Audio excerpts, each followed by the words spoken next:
con nosotros nuestro queridísimo colaborador Epigmenio Ibarra. Ya saben que no requiere presentación, querido Epigmenio. ¿Cómo estás? Muy buenas noches. Muy buenas noches, Gracias. Jorge. ¿Cómo estás? Vianey, qué gusto estar con ustedes. Buenas noches a todas y a todos. Por tercera ocasión, estimado Epigmenio. Por cierto, a propósito de este debate de la reforma energética, dice el cínico de Ricardo Anaya, senador, panista, coordinador de los suyos, que la reforma de Peña estaba muy bien, la de 2014, pero hay que recordar que el propio Emilio Lozoya dijo que lo cañoneó, le dio dinero en efectivo para que aprobara esa reforma. Y eso, sumado a otros asuntos, hizo que este hombre se fuera del país, porque recibió con otros legisladores panistas dinero de Odebrecht, de manos de Lozoya. Eso no debemos olvidarlo. Ese es el personaje que habla de la reforma energética que aprobó mediante un soborno. Sin duda. Ahora, la maquinaria propagandística dice, no hay que hablar del pasado, Epigmenio, no te la pasan diciendo algunos, a mí, en mi caso, oye, ¿por qué hablas de Felipe Calderón? ¿Por qué hablas de lo de Peña?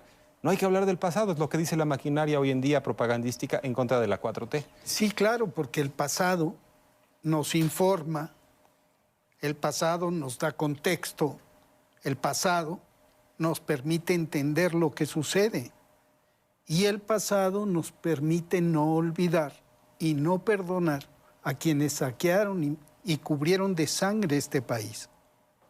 Por eso no quieren que hablemos del pasado. Ya olviden a Calderón. Yo a Calderón no lo voy a olvidar ni lo voy a soltar hasta que lo agarren. Ya participamos en la promoción de la consulta.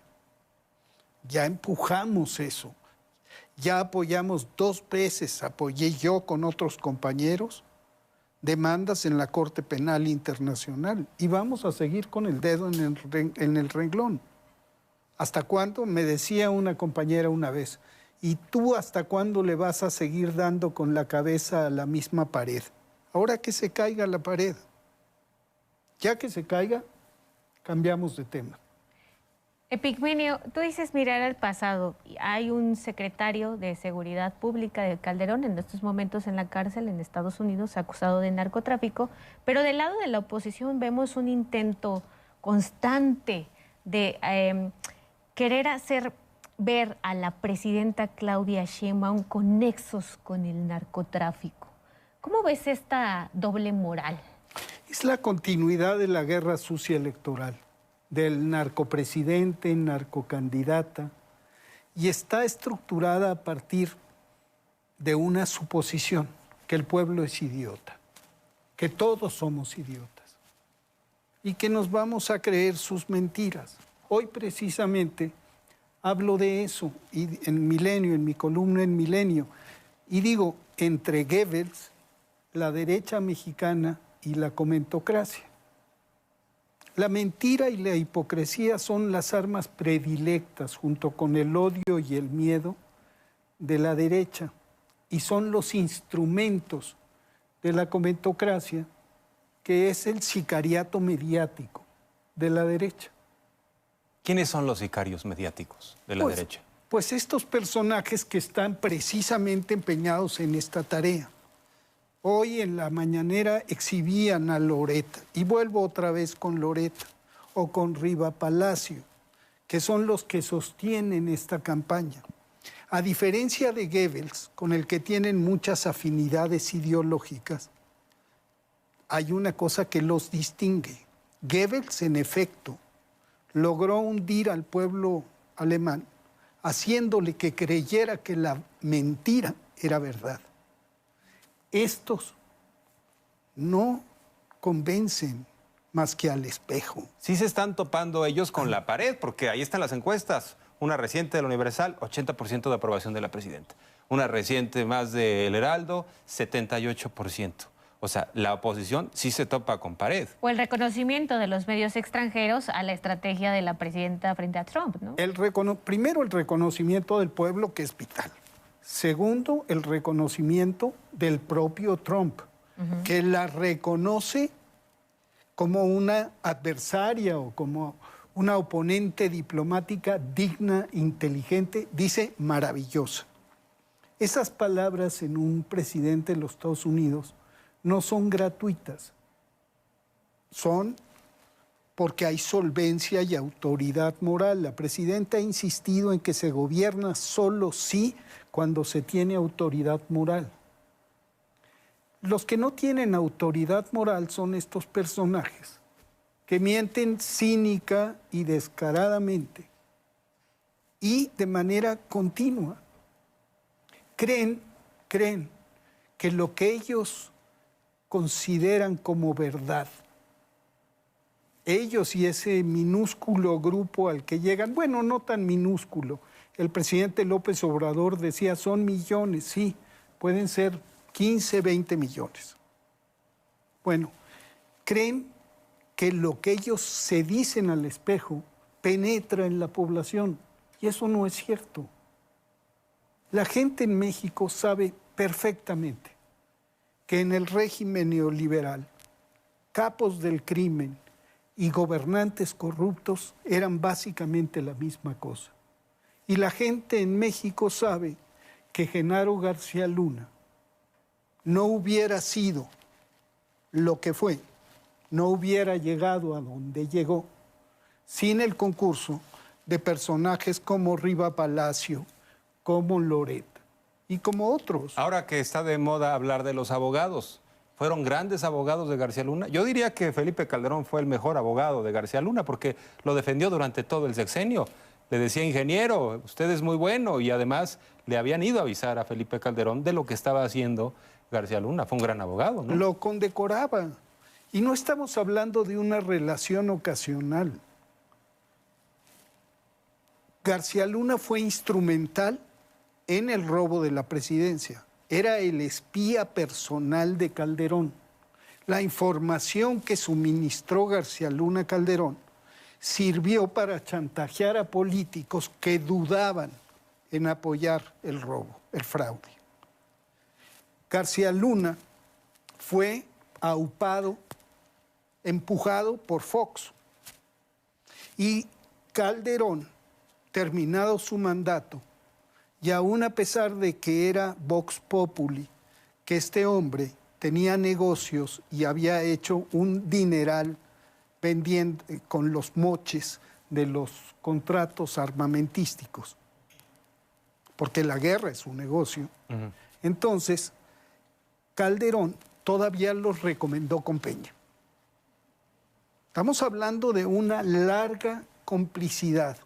Estamos hablando de un hombre que no era un funcionario menor, era el estratega, era el hombre de Washington.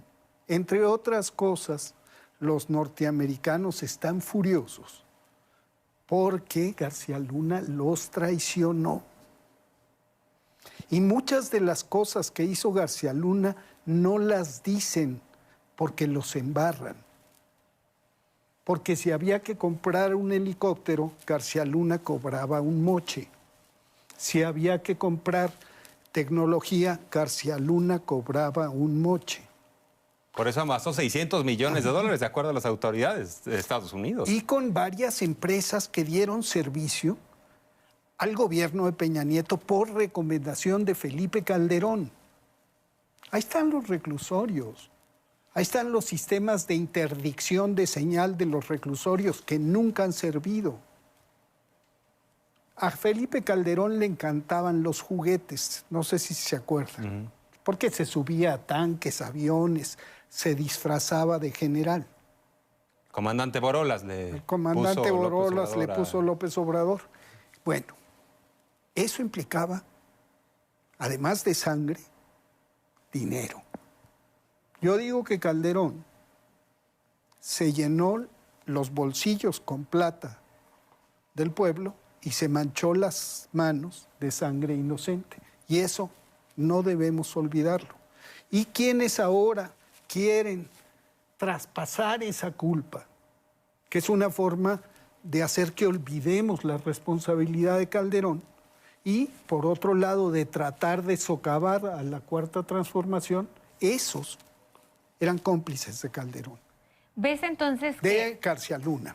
¿Ves entonces que ante este pasado que pesa demasiado, llamado García Luna, llamado Felipe Calderón, y la imposibilidad de tener algún tipo de credibilidad en la población frente a la popularidad de la presidenta Claudia Sheinbaum, la oposición está tratando de ligar a Claudia Sheinbaum con el Mayo Zambada? ¿Esa podría ser la respuesta? Sí, y es una cosa muy burda. Uno lee la carta del Mayo Zambada y yo no advierto el ultimátum del que hablan el Reforma en ocho columnas, Riva Palacio, Loret y todos ellos. Ahora sí.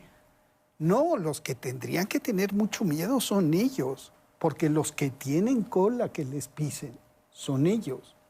Si por alguien vinieran los gringos antes que nadie, sería por Calderón. Él tiene muchas explicaciones que dar. No me di cuenta, dice, 6 años.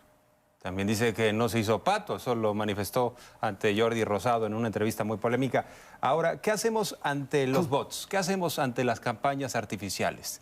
¿Respondemos? ¿Participamos en el debate? ¿Qué hay que hacer? ¿Hay que ignorar eso que está sucediendo? Porque siguen llenando, sobre todo la plataforma de X, de una serie de cuentas que son artificiales, pero se nota que hay mucho dinero ahí metido. Sí, nos están tendiendo un cerco de silencio en la red. Pero es rabia sin eco. En el fondo, lo que sucede es banal. Es muy triste operar las redes porque fueron un instrumento de liberación. Porque las benditas redes sociales le han quitado lo benditas. Entonces hay que bloquear y sobre todo hay que persistir, no desesperarse. El Twitter es de quien lo trabaja. Se hace camino al tuitear.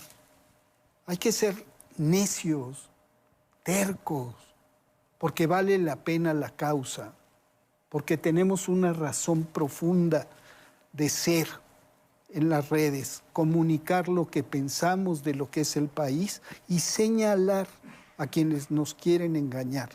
No porque sean muy importantes, han perdido credibilidad, han perdido prestigio, no tienen prestigio en absoluto, pero tienen un formidable aparato, tienen millones de seguidores, están en la radio, escriben, monopolizan los espacios más importantes en los medios. Pero pierden las elecciones. Pero no pueden con las elecciones y no pudieron con Andrés Manuel y menos van a poder con Claudia. ¿Seguirá haciendo lo que el viento a Juárez?